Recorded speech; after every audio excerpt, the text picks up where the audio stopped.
सफल बने, समर्थ बने, पावन बने जीवन। मीठी मुरली सुन के पाए सुख सघन।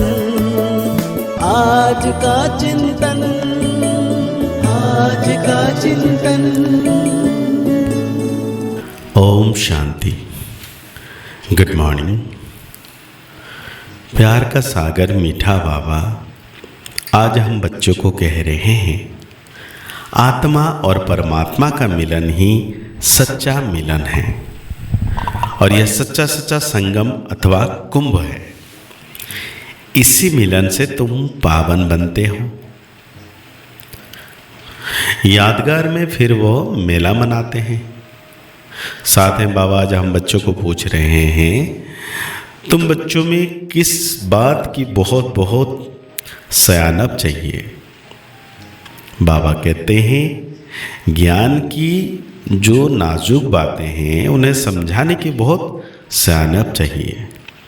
एक से ज्ञान मार्ग और भक्ति मार्ग को सिद्ध करना है, ऐसे समझाना है जैसे चूहा फूंक भी देता है और काट भी लेता है तो सर्विस की युक्तियां रचनी है। कुंभ मेले पर प्रदर्शनी लगाकर अनेक आत्माओं का कल्याण करना है। पतित से पावन होने की युक्ति बतानी है। बाबा ने बहुत प्यारा सा गीत याद किए हैं। इस पाप की दुनिया से कहीं और कहीं दूर चले। बाप बैठ बच्चों को समझाते हैं। पाप की दुनिया को कलयुग पतित भ्रष्टाचारी दुनिया कहा जाता है और फिर पुण्य की दुनिया को सत्ययुगी पावन शिष्टाचारी दुनिया कहा जाता है। परमात्मा ही आकर पुण्यात्मा, पवित्र आत्मा अथवा पुण्य की दुनिया बनाते हैं। मनुष्य पुकारते हैं पतित पावन बाप को क्योंकि खुद पावन नहीं है। अगर समझते पतित पावनी गंगा है, वा त्रिवेणी है, फिर पुकारते क्यों हो? पतित पावन आओ, गंगा व त्रिवेणी तो है ही, उनके होते हुए भी पुकारते रहते हैं। बुद्धि फिर भी परमात्मा की तरफ चली जाती है।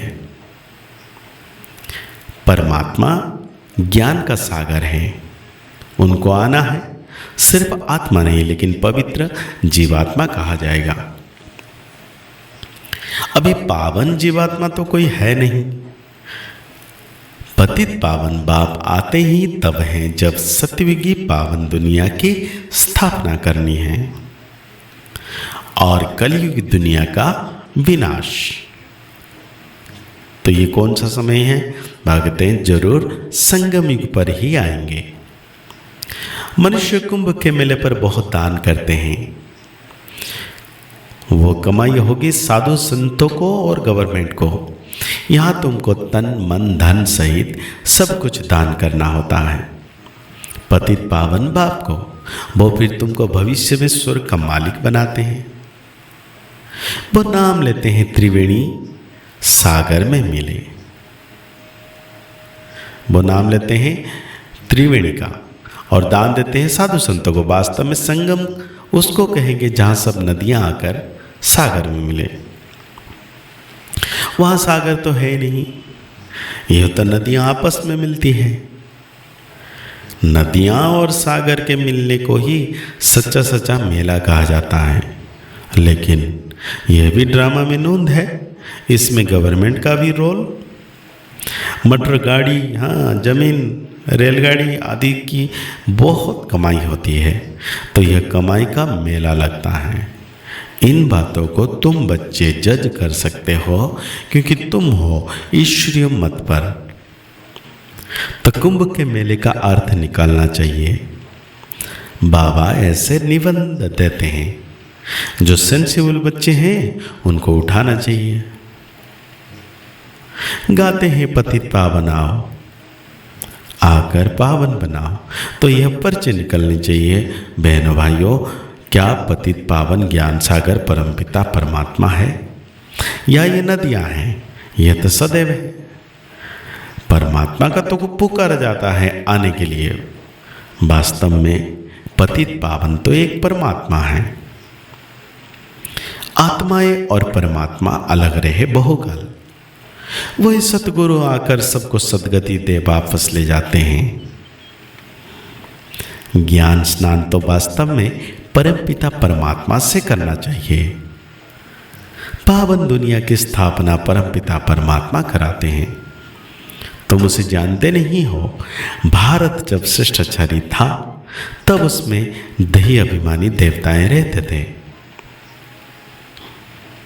तो बाबा कहते हैं पति पावन एक बाप है और वो एक ही है। और वो कहते हैं मैं तब आता हूं जब पावन बनाना होता है। तुमको सिद्ध करना है पतित पावन कौन है। मनुष्य पावन दुनिया स्वर्ग को याद करते हैं। कोई मरता है तो खिलाते क्यों हो।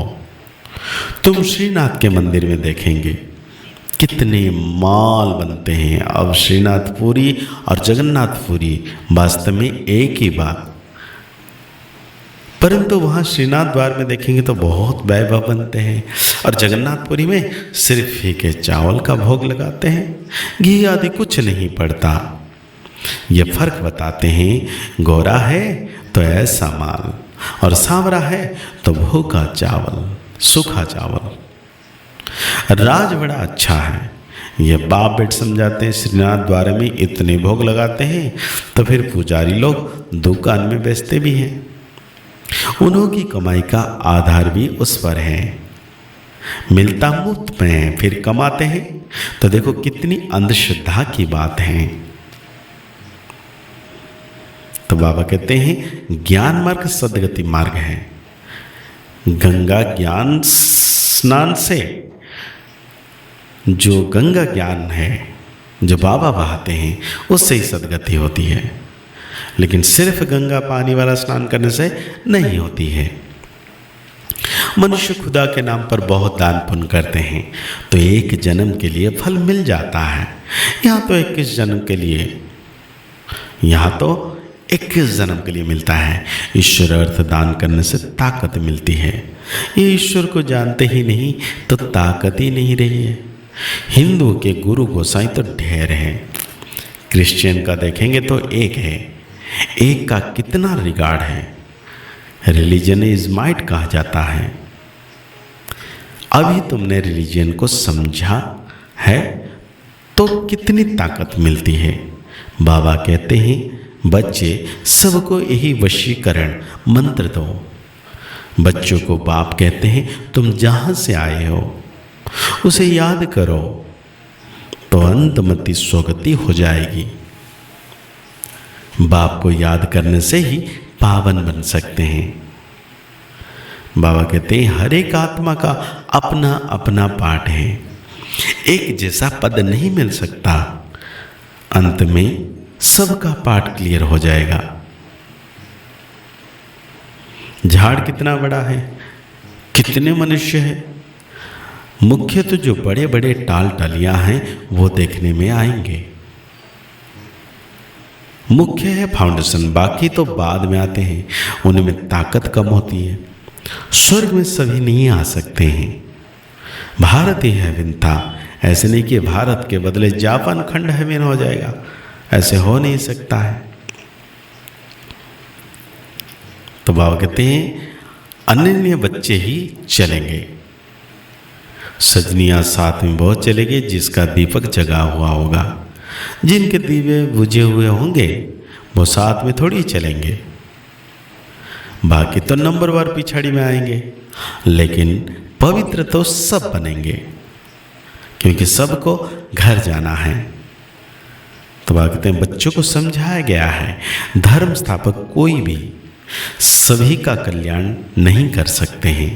कोई भी धर्म स्थापक हो, बहुतों की महिमा करनी है। बाप ही आकर सर्व के सदगति दाता बनते हैं, तब ही शांति होती है। विश्व में शांति थी। सृष्टि के आदि में स्वर्ग में एक धर्म था, अभी अनेक धर्म हैं। देह अभिमान के कारण देह को ही पूजते हैं। तो आज बाबा हम बच्चों को धारणा में कहते हैं सजाओं से बचने के लिए देह के सर्व संबंधों से बुद्धियोग निकाल एक बाप से बुद्धियोग जोड़ना है। अंत समय में बाप के सिवाय कोई भी याद ना आए। निरंकारी वन साइलेंस में रहे, कांटों को फूल बनाने की मेहनत करनी है। श्रीमत पर अंधों की लाठी बनना है। पावन बन पावन बनाना है। आज बाबा हम बच्चों को वरदान दे रहे हैं।